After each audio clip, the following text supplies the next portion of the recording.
el cardiocirculatorio y después de la vacación haríamos el examen. Alguien me ha preguntado cómo va a tomar mitad de lo que voy en la clase, mitad de lo que tiene en el libro oficial, ¿ok? Cuando hay una valvulopatía, bien sea una estenosis o una insuficiencia de las válvulas, va a haber una sobrecarga de volumen y va a haber una sobrecarga de presión. O puede haber una de ellas o pueden haber las dos. Entonces tenemos que saber que una valvulopatía va a producir un problema en el mecanismo de sobrecarga cardíaca, ¿sí? Cuando tenemos una valvulopatía hay una sobrecarga de volumen muy importante, dependiendo de lo que sea esta valvulopatía. Ustedes pueden ver en este diagrama la sobrecarga de volumen descompensada por aumento de la presión diastólica y disminución de la contractilidad. Entonces tengan en cuenta que una sobrecarga, una valvulopatía mejor dicho, produce sobrecarga de volumen importante. Por ejemplo, vamos a hablar de una estenosis valvular. Una estenosis valvular que puede estar a cargo o puede estar más bien representada por una estenosis de la válvula aórtica, que es el mismo mecanismo que tener una hipertensión arterial. Ustedes se acuerdan muy bien de la anatomía cardíaca y saben dónde se encuentra la válvula aórtica, ¿no es cierto? A la salida de la arteria aórtica. Entonces, si hay una estenosis valvular, en este caso una estenosis de la válvula aórtica, que como les decía es el mismo mecanismo de la hipertensión, vamos a tener una hipertrofia miocárdica concéntrica en el ventrículo izquierdo, ¿sí? ¿Por qué? Porque para poder vencer esta presión que nos produce la estenosis de la válvula, el corazón tiene que hipertrofiarse. Y entonces va a sufrir una hipertrofia miocárdica concéntrica. Esta hipertrofia miocárdica concéntrica lo que va a producir es una sobrecarga de presión. Esta sobrecarga de presión va a tener sus mecanismos fisiopatológicos como ustedes están viendo. Va a haber menor distensibilidad, va a haber isquemia coronaria, porque si el corazón crece, no hay la suficiente cantidad de sangre para llegar al propio corazón. Se va a producir un mecanismo de adaptación y una descompensación global. Entonces, cuando tenemos una valvulopatía, cualquiera sea esta, tenemos problemas de sobrecarga de presión. Ustedes pueden ver en la fisiopatología de la estenosis valvular, generalmente las válvulas que más se lesionan son la válvula aórtica y la válvula mitral, es decir, las válvulas del corazón izquierdo. Cuando tenemos una estenosis valvular, tienen ustedes que saber que hay un aumento a la resistencia al flujo anterior, es decir, la sangre tiene dificultades para volverse hacia adelante, porque la estenosis de la válvula impide que la sangre vaya hacia adelante. Por eso es que va a ver que el flujo hacia adelante va a estar aumentando por la resistencia que va a dar la estenosis. Genera una hipertrofia muscular en la cavidad afectada. Si estamos hablando de la válvula aórtica, por ejemplo, va a generar una hipertrofia en el ventrículo izquierdo. Si estamos hablando de la válvula mitral, por ejemplo, va a generar una hipertrofia en la aurícula izquierda. Entonces, esta afección valvular va a ir generando ciertos problemas en cada nivel. Aumenta el trabajo ventricular y provoca una sobrecarga de presión. Entonces tienen que saber que tanto la estenosis como la insuficiencia valvular pueden producir primero sobrecarga de presión. Cuando hablamos de la estenosis valvular, entonces, ¿cuáles son las lesiones que debemos tener en cuenta? Que hay un aumenta la resistencia al flujo anterógrado, genera hipertrofia muscular en la cavidad afectada, aumenta el trabajo ventricular y provoca sobrecarga de presión. Eso es cuando tenemos una estenosis valvular. ¿Qué pasa si tenemos una insuficiencia valvular? Es decir, la válvula no se cierra bien, ¿no es cierto? En la estenosis ustedes saben que la válvula no se abre bien. En la insuficiencia ustedes saben que la válvula no se cierra bien. Entonces, ¿cuál es la fisiopatología de la insuficiencia valvular? La válvula no se cierra bien. Y estamos hablando generalmente de las válvulas del corazón izquierdo, que son las que más se enferman por los motivos que ya les diré muy prontamente. Entonces, imagínense una insuficiencia de la válvula aórtica, imagínense una insuficiencia de la válvula mitral. Provoca sobrecarga de volumen, porque todo el volumen de sangre que se bombea hacia adelante, no todo el volumen de sangre que se bombea hacia adelante se va hacia adelante. Hay una parte de esa sangre que retrocede, que vuelve hacia la cavidad. Entonces provoca sobrecarga de volumen, porque no toda la sangre que se va a bombear va a ir hacia adelante. Debido a la insuficiencia valvular, va a haber una cantidad de sangre que va a volver hacia la cavidad original. Imagínense una insuficiencia de la válvula aórtica. No toda la sangre que se bombea hacia la aorta se va a ir hacia la aorta. Como hay una insuficiencia, no se cierra bien la válvula, hay una cantidad de sangre que va a volver al ventrículo izquierdo.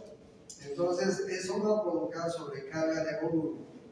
La compensación fácil en las semilunares que las auriculoventriculares. Es decir, hay una compensación más fácil en las válvulas semilunares, aórtica y pulmonar, que en las auriculoventriculares. En semilunares, es decir, aórtica y en válvula aórtica y válvula pulmonar, el flujo anterógrado es antes que el retrógrado. En auriculoventriculares, el flujo anterógrado y retrógrado son simultáneos. ¿Okay? Quiere decir que la válvula semilunar, cuando está lesionada, cuando la válvula semilunar está lesionada, la sangre retrocede primero hacia la cavidad, más antes de lo que sale.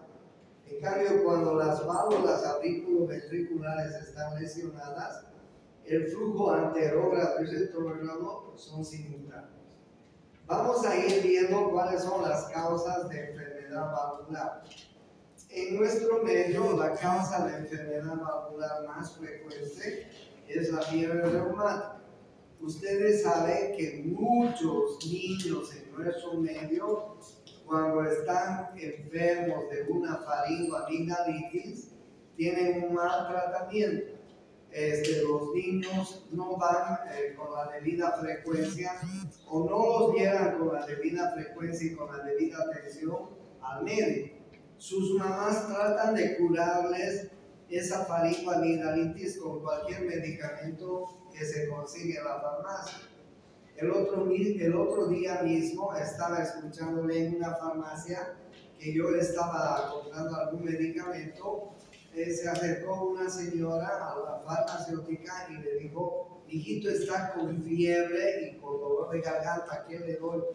Y la señora, la farmacéutica, le dio paracetamol y le dio 2 capsulitas de amoxicilina de 500 miligramos y le dijo: dele esto.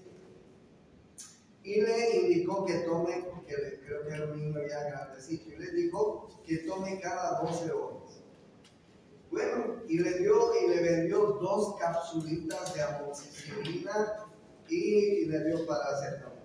Ustedes ya tienen la idea cabal a estas alturas de la carrera que para una faringoamigdalitis cutácea producida por un estreptococo beta hemolítico, 2 capsulitas de amoxicilina es agua de bote, ¿no es cierto? Porque esa señora le va a dar un día a su hijito y su hijito va a seguir con la infección. Ahora bien, si ese niño tiene 2 o 3 infecciones al año o más todavía, porque eso es lo que ocurre con los niños del área rural. Los niños del área rural se enferman con mayor frecuencia, con mucha frecuencia, y las mamás no los llevan al médico tan seguido como una mamá que vive en la ciudad, que es más digamos, más joichi con sus hijitos, ¿no? O va a llevar más seguido al centro hospitalario. Una mujer del área rural no tiene el suficiente tiempo, a veces el centro médico está lejos, en fin, por muchas razones no lo llevan al médico. Van a la farmacia, en la farmacia compran cualquier cosa que les da la farmacéutica y ese niño con el tiempo va a ser fiebre reumática.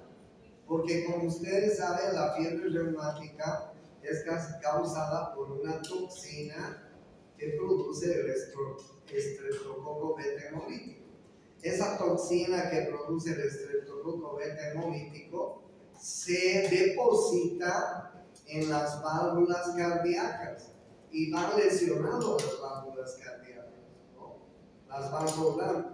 Entonces, en nuestro medio, la fiebre reumática, la valvulopatía por fiebre reumática es muy frecuente. Ahora bien, imagínense un niño de 6, 7, 8 años que haga una valvulopatía a esa edad. Imagínense cuando ese niño tenga 12, 13 años.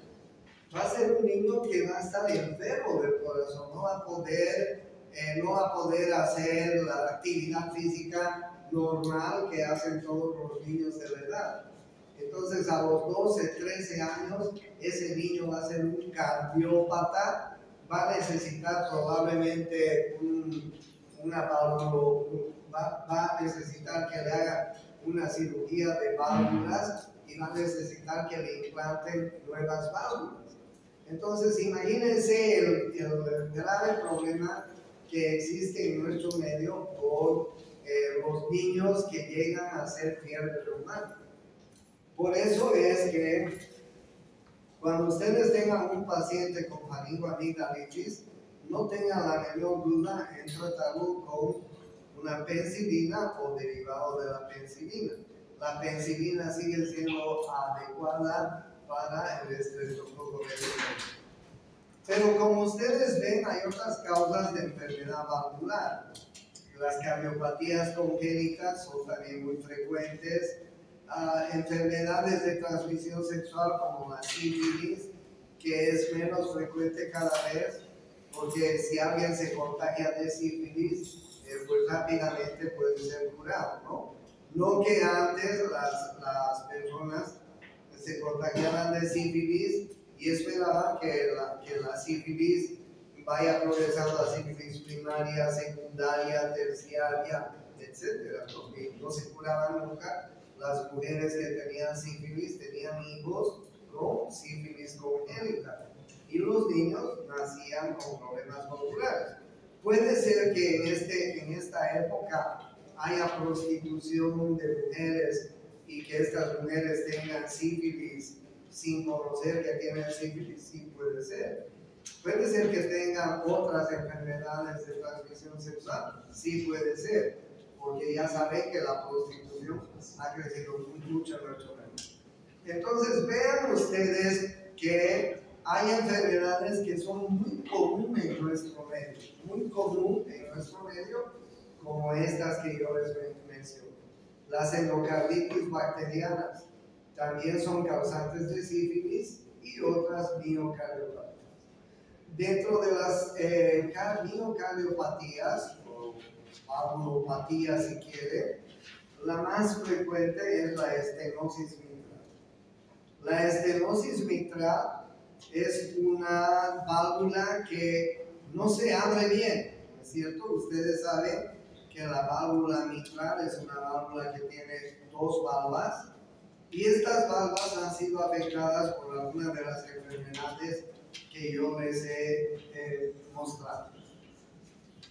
La estenosis mitral algunas veces en lo general es única o en lo general puede estar también asociada. Puede haber no solamente estenosis, sino acompañarse de insuficiencia mitral. Puede haber estenosis mitral e insuficiencia aórtica. Puede haber estenosis mitral y aórtica a la vez. Puede haber estenosis mitral e insuficiencia tricuspide. Más difícil todavía. Puede haber estenosis mitral e insuficiencia pulmonar. Pero las tres primeras son muy comunes. ¿Okay? ¿Por qué son muy comunes? Por las causas. Miren ustedes cuáles son las causas de estenosis mitral. La primera causa es la fiebre reumática.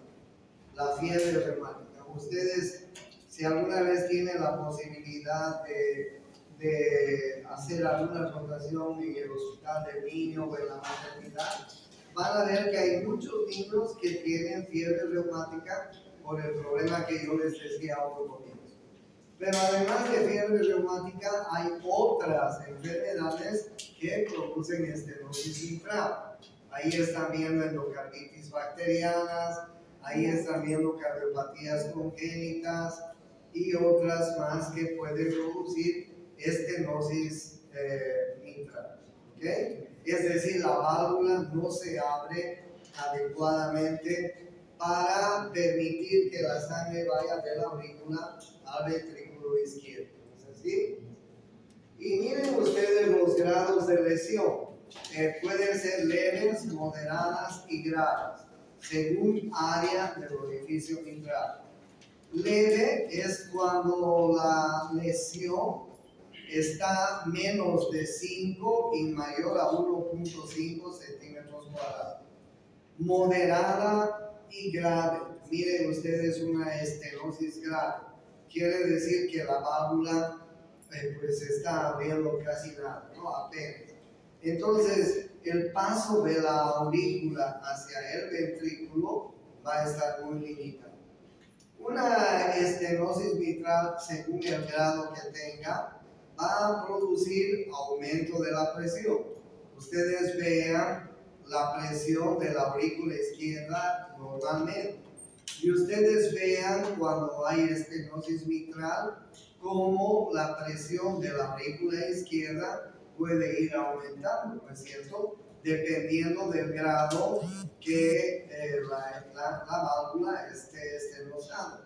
Pero vean ustedes que hay un gradiente de presión aumentado muy importante en la estenosis mitral. ¿Okay? La presión en la aurícula izquierda también va a ir aumentando. Miren ustedes la presión en la aurícula izquierda. Y de acuerdo al grado, tanto la presión como el volumen van a ir aumentando en la aurícula izquierda. De tal manera que una estenosis mitral va a tener repercusiones retrógradas y repercusiones anterógrafas. ¿Cuáles son las repercusiones retrógradas que tiene una estenosis mitral? Como ustedes imaginarán, va a haber una sobrecarga en la aurícula izquierda. Como ustedes imaginarán, va a haber una dilatación e hipertrofia en la aurícula izquierda. Como ustedes imaginarán, va a aumentar la presión diastólica final en la aurícula izquierda y el volumen diastólico final en la aurícula izquierda. No van a poder ser vaciada la sangre de forma adecuada. Y como ustedes imaginarán, va a haber un aumento de la presión en las venas y capilares pulmonares, lo que retrógradamente va a conducir a un edema agudo de pulmón, ¿no es cierto? Entonces, cuando hay una estenosis mitral, estos son los mecanismos retrógrados que se producen hacia atrás. Miren cómo se sobrecarga la aurícula izquierda, cómo se dilata y se hipertrofia la aurícula izquierda, cómo aumentan la presión y el volumen en la aurícula izquierda y cómo repercute hacia la parte pulmonar, hacia el circuito pulmonar, provocando edema agudo de pulmón. Por eso es que una estenosis mitral va a producir una esclerosis arteriocapilar, va a producir un aumento en la resistencia de la vena pulmonar e hipertensión pulmonar, va a producir una sobrecarga sistólica en el ventrículo derecho, es decir, va a repercutir en el corazón derecho y pues puede afectar a la larga en el corazón derecho, algo que se llama tricuspidile, como están viendo ustedes, tricuspidalización. ¿Okay? Lo que va a producir edema agudo de pulmón. Esas son las consecuencias retrógradas de la estenosis mitral. ¿Cuáles son los mecanismos anterógrados? Es decir, ¿qué consecuencias hacia adelante tiene una estenosis mitral? Cuando la mitral está estenosada, hay una sobrecarga de presión en la aurícula izquierda proporcional al grado de estenosis, dependiendo del grado, ¿no? Esto va a hacer que el gradiente diastólico a través de la mitral disminuye por aumento de la presión en la aurícula izquierda y disminución de la presión diastólica final en el ventrículo izquierdo. Porque como ustedes saben, no va a descargarse toda la sangre que debería descargarse hacia el ventrículo izquierdo. Por lo tanto, la presión diastólica final en el ventrículo izquierdo va a estar disminuyendo. Hay una disminución del volumen diastólico final en el ventrículo izquierdo. Es decir, no llega la carga de sangre correspondiente que debe llegar al ventrículo izquierdo. Al ventrículo izquierdo más o menos llega entre 90 a 110 ml de sangre en cada diástole. Cuando la aurícula tiene que vaciarse sobre el ventrículo, al final de la diástole aproximadamente tiene que vaciarse entre 90 a 110 ml de sangre. Pero si hay una estenosis, no se va a vaciar esa cantidad de sangre. Entonces va a disminuir el volumen diastólico final en el ventrículo izquierdo. Si hay menos cantidad de sangre de la que debe llegar en el ventrículo izquierdo, obviamente que el ventrículo izquierdo no va a tener la sangre necesaria para bombear hacia la aorta. Por lo tanto, el gasto cardíaco va a disminuir. Por lo tanto, va a disminuir la perfusión tiscular. ¿Ok? Entonces, ese es el problema anterógrado que puede existir con la estenosis mitral. Una insuficiencia mitral es aquella en la cual la válvula no se cierra completamente. La válvula no se cierra completamente. Entonces, cuando tenemos una insuficiencia mitral, ¿por qué puede producirse la insuficiencia mitral? Por las mismas condiciones que les he contado, de la estenosis mitral. Endocarditis reumática, miren, en el 80% de los casos la causa es fiebre reumática. Y la fiebre reumática es muy común en nuestro medio y sobre todo en niños. ¿Okay? Por eso es que tienen que tener en cuenta eso. Las endocarditis bacterianas también son más frecuentes. Y más frecuentes son otras enfermedades que ustedes están viendo. ¿Ya? Entonces, ¿qué pasa cuando hay una insuficiencia mitral? La válvula no se cierra correctamente y cuando la sangre es descargada sobre el ventrículo izquierdo, hay una parte de esa sangre que retorna hacia la aurícula izquierda. Normalmente cuando la sangre se vacía de la aurícula izquierda al ventrículo izquierdo, ¿tiene que retornar? ¿Puede retornar en condiciones normales? Ustedes saben que no. En condiciones normales, cuando la sangre se vacía de una cavidad a otra cavidad, no tiene que retroceder. ¿Ok? Pero lo que pasa que acá hay una cantidad de sangre que se vacía en el ventrículo izquierdo y una cantidad de sangre que retorna a la aurícula izquierda. ¿Por qué? Porque la válvula no se está cerrando adecuadamente. Entonces hay una cantidad de sangre que se fluye, que retorna hacia la aurícula izquierda.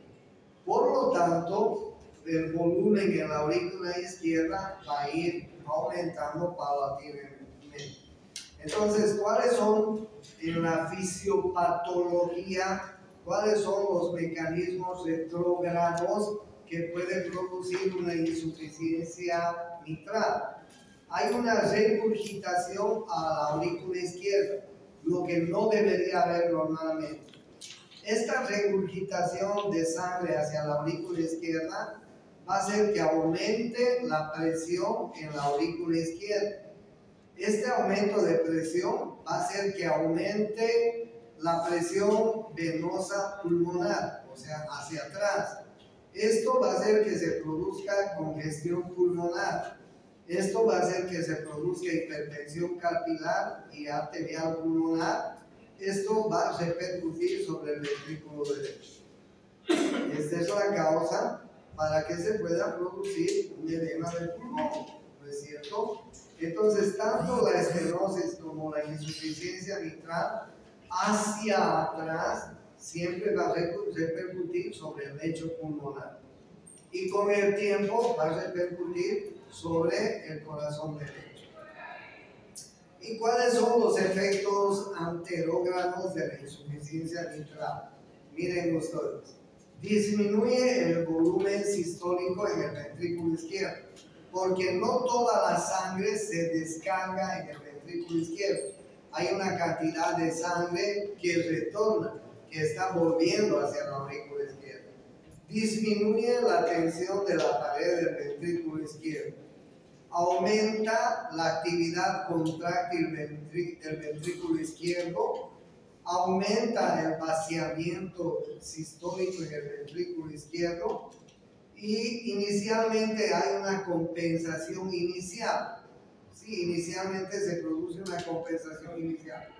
Pero debido a que no puede vaciar toda la sangre que debería llegar al ventrículo izquierdo, va a disminuir el gasto cardíaco, va a aumentar el volumen diastólico final en el ventrículo izquierdo, se va a producir una dilatación en el ventrículo izquierdo, va a aumentar la presión diastólica final en el ventrículo izquierdo y va a haber una desproporción en la precardia.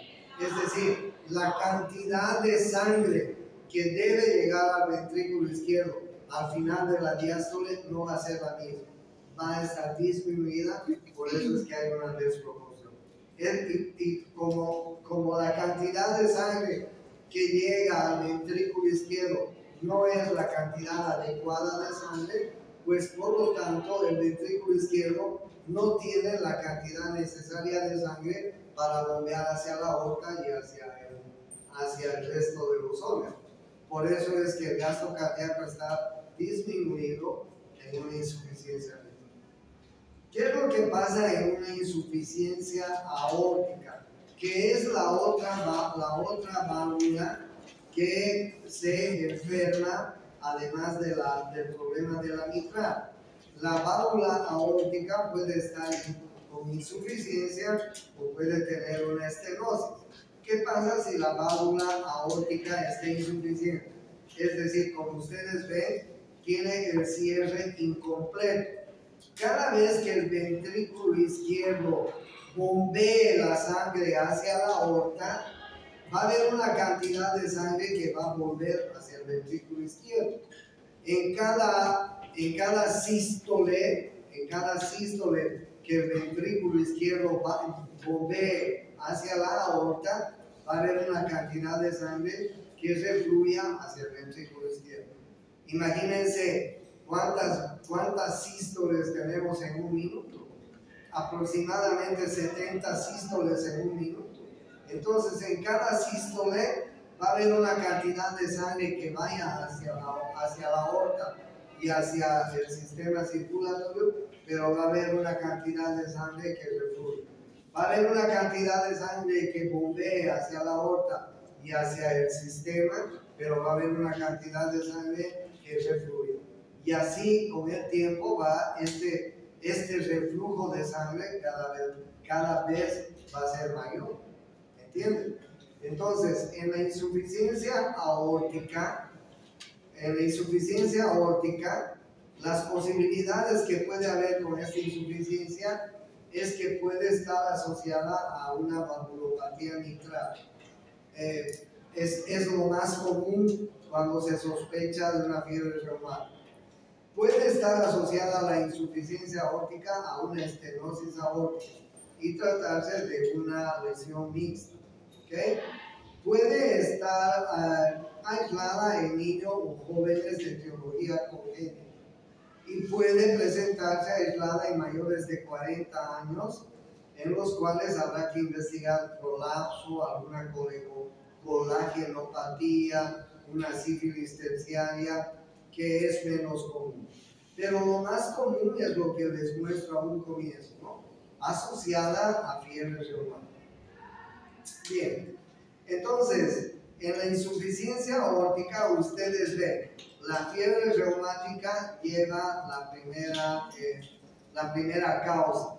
Puede ser por sífilis, puede haber endocarditis bacteriana, arteriosclerosis, en fin. Pero ustedes dense cuenta que las infecciones bacterianas son las que están llevando la batuta en las infecciones de las válvulas cardíacas, sobre todo la fiebre reumática. Entonces, bien, cuando hay una insuficiencia aórtica, hay una regurgitación diastólica aortoventricular. ¿Okay? Esto va a hacer que se vaya a cargar el volumen, el ventrículo izquierdo en el correr del tiempo. El ventrículo izquierdo en el correr del tiempo se va a sobrecargar. Y en el correr del tiempo, como el ventrículo izquierdo se sobrecarga, va a tener una hipertrofia y una dilatación ventricular. Es decir, se va a producir un corazón más grande. Pero ustedes saben que por la ley de Frank-Starling, el corazón no se puede hipertrofiar hasta el infinito. No es como la fibra estriana periférica. El corazón se hipertrofia hasta un límite y de ahí ya no sirve. Esa hipertrofia cardíaca deja de ser funcional. Entonces, el corazón se hipertrofia hasta cierto límite y de ahí deja de ser funcional. Se dilata el corazón y es un corazón que prácticamente no sirve.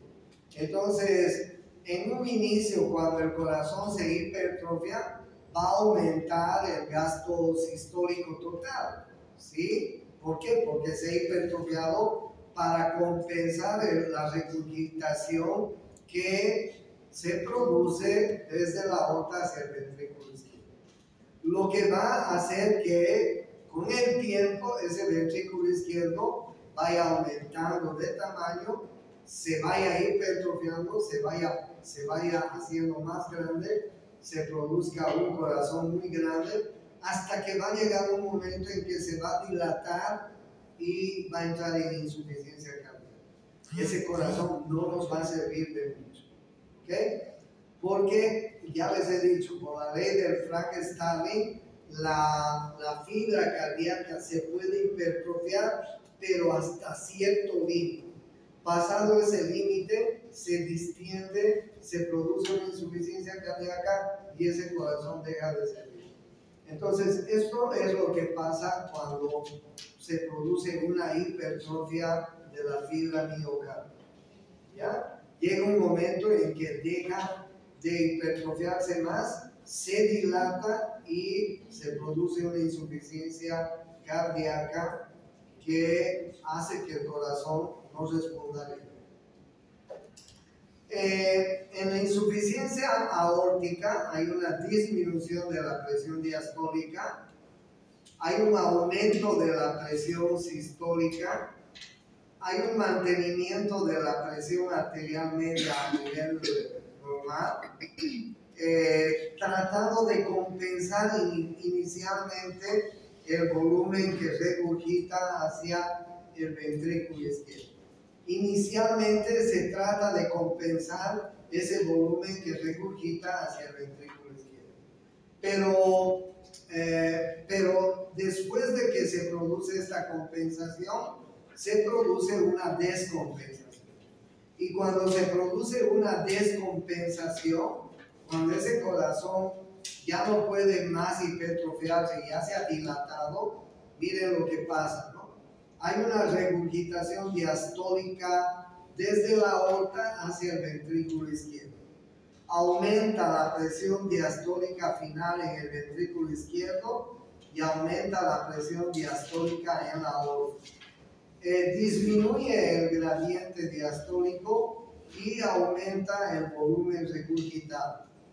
Aumenta la presión diastólica final en el ventrículo izquierdo, aumenta la presión en la vena pulmonar, aumenta la presión a nivel del lecho capilar. Se produce una angina, un edema agudo de pulmón, o más bien retrógradamente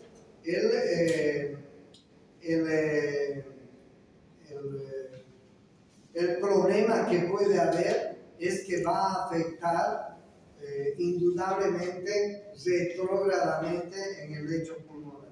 Por eso es que tanto una lesión de la válvula mitral como de la válvula aórtica retrógradamente va a ir afectando al lecho pulmonar, y lo que se va a producir con el tiempo son anginas, edemas agudos de pulmón.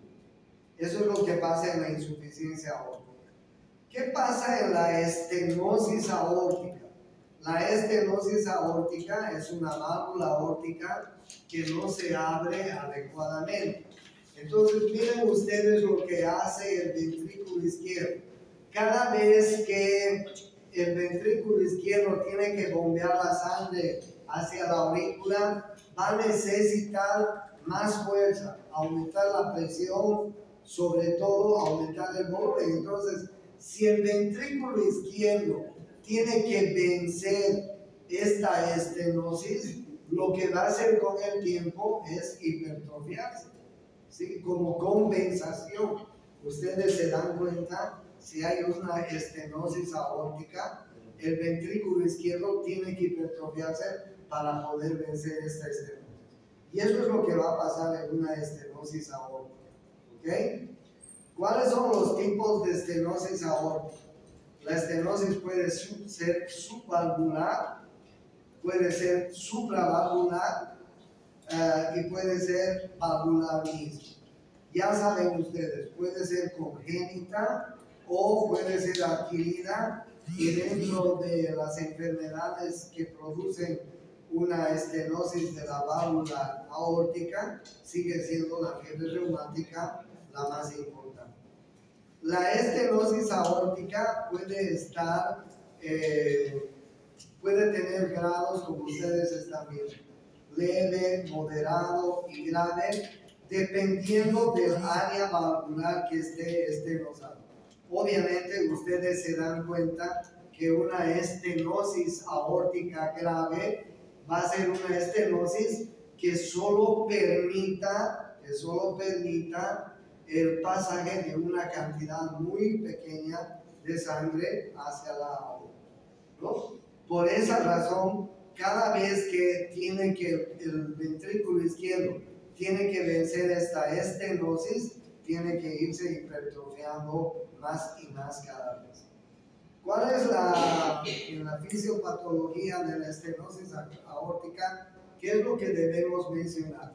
Que aumenta la presión sistólica en el ventrículo izquierdo, que aumenta la contracción isométrica del ventrículo izquierdo, y eso va a producir alargamiento de la miofibrila cardíaca, que con el tiempo el ventrículo izquierdo va a producir una hipertrofia concéntrica.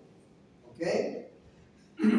La sobrecarga sistólica del ventrículo izquierdo va a disminuir la presión sistólica, va a haber una disminución de la presión diferencial, el ventrículo izquierdo no va a poder bombear adecuadamente la sangre, el gasto cardíaco puede ser normal o puede estar disminuido inicialmente. Pero después de un tiempo, esa estenosis aórtica va a producir problemas definitivamente que pueden afectar al corazón. Aumento de la presión intraventricular, vaciamiento de los vasos intramurales, disminución del flujo sistólico coronario que está retardado, hay una hipertrofia miocárdica concéntrica, la distancia de difusión está retardada, el aporte nutritivo está retardado, la eliminación de metabolitos está retardada, y por lo tanto la consecuencia de la estenosis aórtica va a ser una insuficiencia coronaria y una angina. ¿Okay? Las estenosis aórticas con el tiempo pueden producir lipotimias y anginas. ¿Por qué? Porque no se bombea adecuadamente la sangre desde el ventrículo izquierdo hacia la aorta.